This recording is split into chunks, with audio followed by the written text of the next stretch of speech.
I don't know about you, but I find one of the hardest things for me to do as a follower of Jesus is to actually be more like Jesus.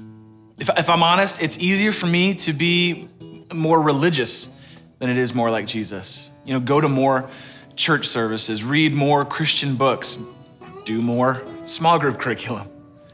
But I struggle, as I think most of us do, with actually living my life more like Jesus.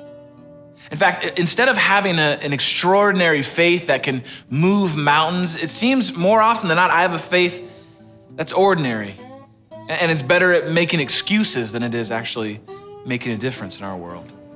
Instead of following the teachings of the Bible, like pray without ceasing, I tend to only pray when I feel like it or when I need something.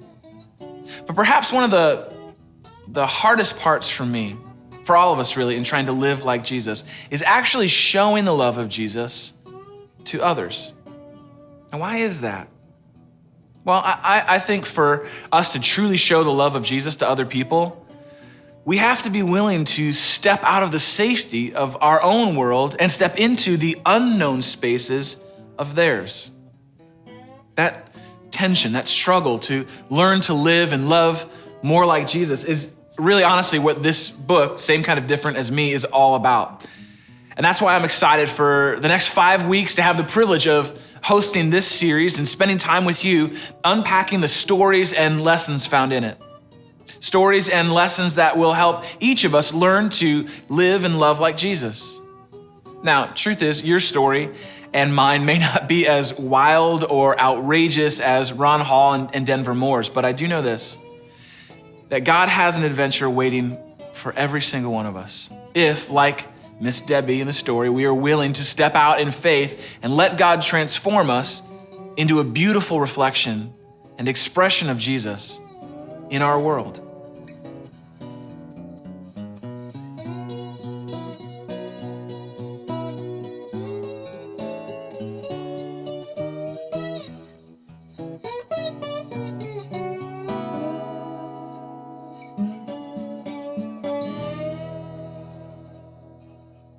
Extraordinary faith.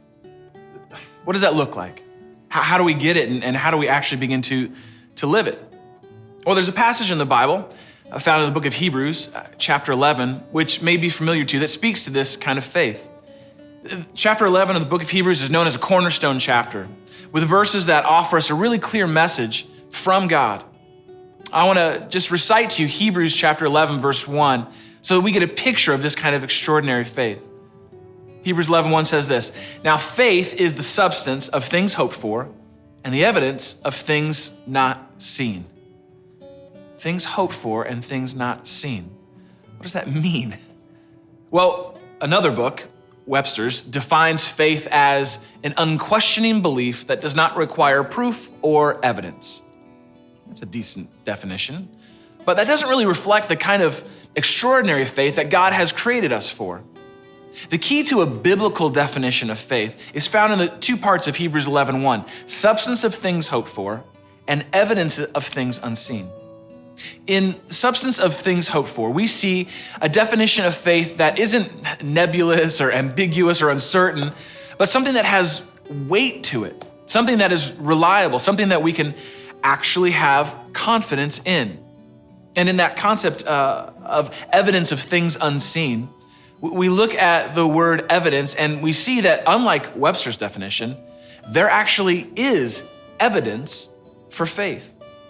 First, there's the ancient evidence, like the Bible, the resurrected Jesus, the testimony of his first followers and disciples, evidence that has been a bedrock of the Christian faith for 2,000 years. And then there are things that God is doing today in the lives of people you know, that I know, that have extraordinary faith. People like a woman I know named Sandy Steiner. Sandy's an amazing woman, single mother of a teenage boy who just found out this last year that she has stage 1 breast cancer. And as she has had to fight this battle, her faith has grown tremendously. If you were to ask her, she would answer honestly, this has been the most difficult challenge of her life. But through it all, God has given her a hope and a faith in something bigger than her. It's truly extraordinary. You know, God is inviting us to that kind of extraordinary faith. So for Christians, faith is not simply an unquestioned belief that does not require proof or evidence, but it's a solid rock on which we stand. That means that faith is also an action. Like love, it is active in our lives. We cannot have faith and not act in response to that faith.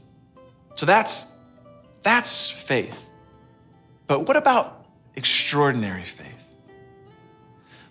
I don't know if there really is such a thing as extraordinary faith, but what I do think is that there are ordinary people, ordinary followers of Jesus, who deeply desire to know Jesus in an extraordinary way. And because he is their hope, they want to share the hope and life and love of Jesus with everyone they meet. And Ron once said that the way Debbie lived out her faith was sometimes scary to other people. They'd never met someone who would just walk up and say, do you mind if I pray for you? Is there anything that I can be praying about for you? See, Debbie didn't just stop there. Instead of just asking, she would actually stop and pray for them right in that moment. She believed that her faith required immediate action. Debbie placed her ordinary faith in the same person you and I do as followers of Jesus, the same person that Ron would place his faith in. The difference was that she wore her faith on the outside, just like she'd wear a brand new bright red dress, hoping that everyone would notice. She never hid her faith, and she wasn't shy about it. As you'll learn in the interviews you're about to watch, Debbie believed that this idea of extraordinary faith was something within the grasp of everyone, even ordinary people like you and me. She came by her faith through knowledge that she had studied the Bible, she had studied all of the other books of religion, and she believed that the only true one was the Bible. It was different for me because for me, I had my fire insurance. I didn't do much else about it. We began going to church, but I really wasn't studying the Bible. I wasn't trying to learn anything else about it except what I heard in church on Sundays. But Debbie, God had a different idea for her, and God had impacted her in such a way that she became a God chaser.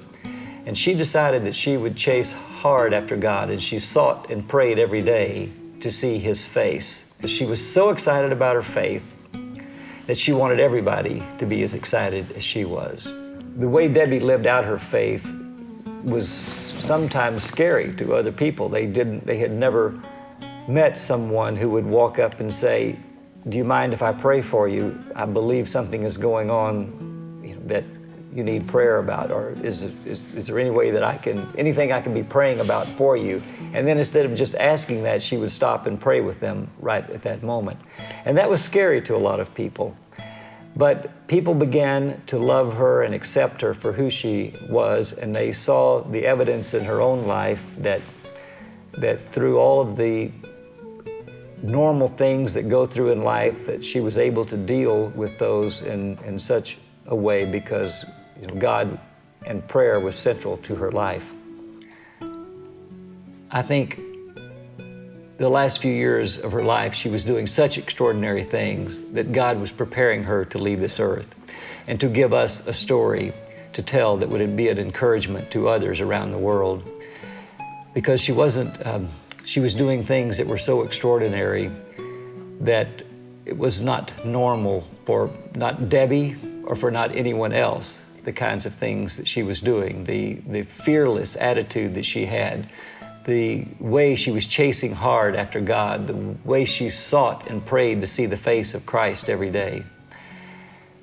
And I think that's what God was doing, was giving her a story and a boldness that was so unusual to be able to use, and so that we could, Denver and I would have a story to tell, and how God could use her story of her time here on earth much more through her death than He could ever have through her life.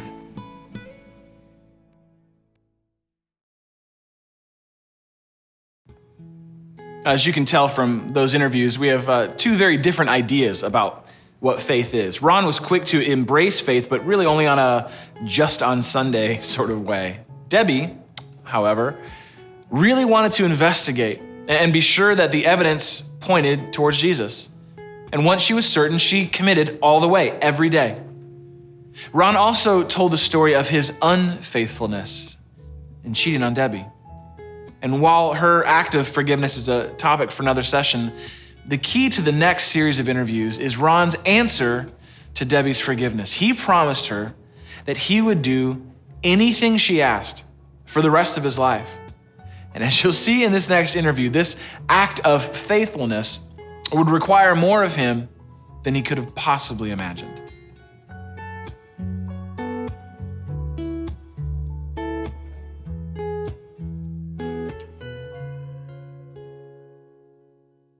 I had very little compassion for homeless people. I thought most of them were there because they'd made bad choices and it was their own fault that they were there.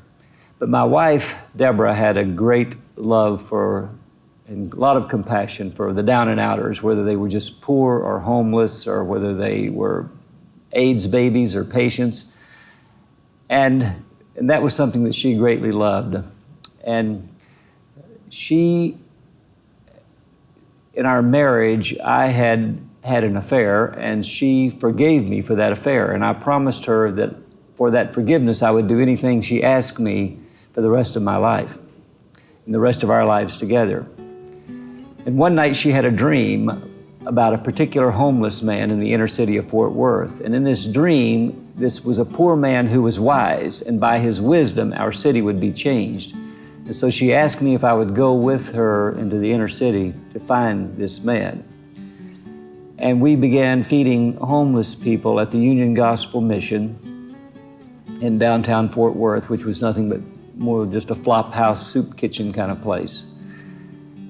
And everything went fine for the first couple of weeks after I got over the initial smells and just the affront on it was a visual assault on my senses to see such ugliness. Homeless shelters are usually the ugliest buildings in the ugliest parts of town. And this was no different from that. And after a couple of weeks, we were feeding the homeless, and I was getting used to the idea. All of a sudden, a big fight broke out in the dining hall. And it wasn't just a shoving match, it was a wild pandemonium of tables overturned and chairs flying and bodies tossed around, and I'm a big chicken. I didn't want to get in a fight, and I didn't want to get hit. So I started taking cover under the serving line, and my wife was dancing up and down like a cheerleader on the sideline of a football game. She said, "That's him, that's him." And so as I peeked up from my hiding place, I said, "That's who?" And there was only one man left standing, and he looked like to me to be a giant of a man. And he had on no shoes and no shirt and just some raggedy old breeches. And he was screaming, "I'm gonna kill whoever done it. I'm gonna kill whoever stole my shoes." And my wife said, "The one who's threatening to kill everybody is the one I had the dream about." And then she looked down at me in my hiding place as I cowered down below. She said, "And Ron, I believe that I heard from God that you have to be his friend to find out what the dream is about." And I looked back up at her and I said, "Debbie, I was not at that meeting you had with God. And if I'm going to be friends with somebody who wants to kill everybody, then I need to talk to God myself." And so I asked the man who was standing next to me in the serving line, a homeless man, that Debbie refused to call them homeless. She called them God's people because she said they were children of the King and they were created just like we were, and so they were all God's people. And so she said, so I asked one of God's people who was standing next to me, I said, who is that guy? And he said, I don't even know his name. He said, but we just call him the Lion of the Jungle. He said, he's been on the streets longer than anybody in town, and he rules the streets with fear and intimidation. And he said, if I were you, I wouldn't mess with him. He's not anybody to mess with. I said, I think I'm gonna take your advice instead of my wife's. But anyway, at the insistence of Miss Debbie, I began the pursuit of friendship with this man.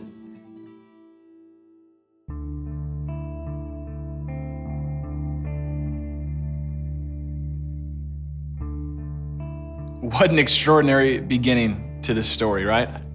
I think we can sometimes be discouraged by the amazing stories of faith that we read about or even hear about or witness personally with others. If you're anything like me, you think, well, that's someone else's story, but that's not mine. But that's where Ron was when this story first started for him. By his own admission, he entered into the homeless shelter reluctantly, with fear and trepidation. He did not feel in that moment extraordinary. And I know how that feels personally as well. A few years back, my wife and I felt a calling to start a church from scratch in the heart of downtown Chicago. We'd never started a church before. We had no idea what it would require of us, but we decided to say yes to God anyway.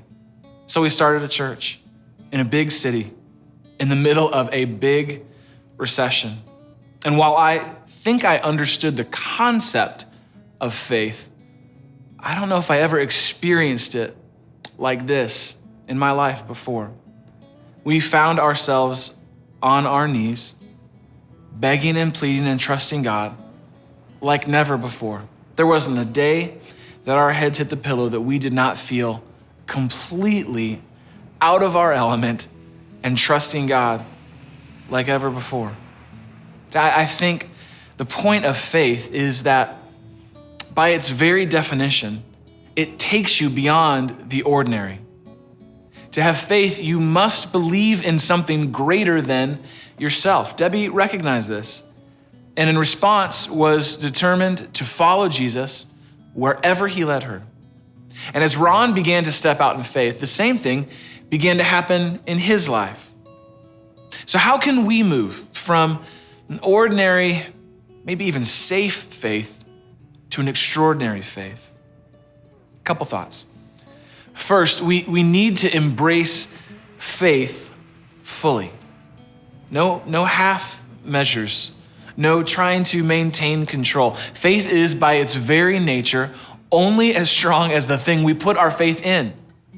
In our case, our faith is made clear in the person and work of Jesus Christ. We cannot stand on more solid ground than that. Second, I think we need to surround ourselves with things that affirm and bolster our faith. Things like the Bible, things like a community of other followers of Jesus, and a commitment to staying connected to God through prayer. Third, we need to understand that faith is active, not passive. And look at all the instances where faith provoked action in the Bible. In fact, if you continue on reading in Hebrews chapter 11, you discover this amazing list of biblical greats whose faith propelled them into action. A couple examples. By faith, Abel brought God a better offering than Cain did. By faith, Noah, when warned about things not yet seen, in holy fear built an ark to save his family. By faith, Abraham, when called to go to a place he would later receive as his inheritance, obeyed and went, even though he did not know where he was going. By faith, Joseph, when his end was near, spoke about the exodus of the Israelites from Egypt and gave instructions concerning the burial of his bones. By faith, Moses' parents hid him for 3 months after he was born because they saw he was no ordinary child, and they were not afraid of the king's edict. It's stories like these, stories like my friend Sandy Steiner, like Miss Debbie, Ron, and Denver, stories where we can see that faith becomes extraordinary when we simply start saying yes to God. So in small and ordinary, everyday ways, will you say yes to God, no matter what? If so, you and I will begin to find that God grows our ordinary faith into something that is truly quite extraordinary.